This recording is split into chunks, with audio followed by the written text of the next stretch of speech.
Chers abonnés, bonjour.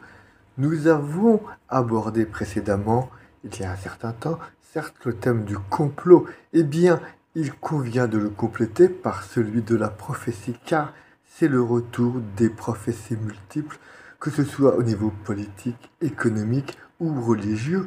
Et je dirais même que la prophétie religieuse, entre guillemets, est le modèle de toute prophétie. Vous me direz, n'est-il pas écrit que nous sommes tous un peuple de prophètes et de rois et même de prêtres? Alors, que signifie une prophétie? Selon la Bible, est prophète celui qui reçoit une parole de la part de Dieu et qui la transmet. Être prophète, c'est être canal et c'est non pas une source, mais un service que nous rendons. Quelles sont les prophéties actuelles?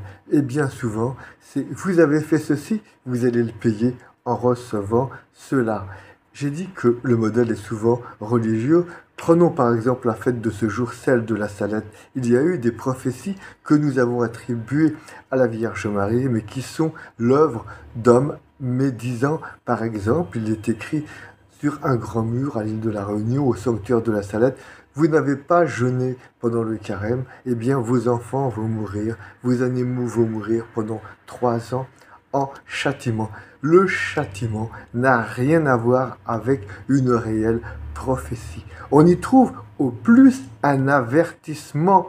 Si vous ne cessez pas de, vous allez recevoir telle chose, non pas en châtiment, mais en conséquence.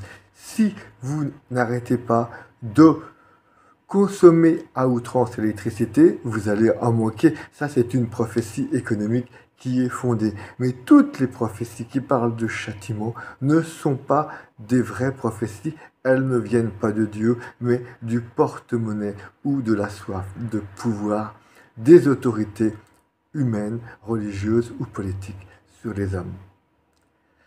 Chères auditrices, chers auditeurs, chers abonnés, je prophétise que vous ferez le meilleur usage de ma vidéo. À très bientôt.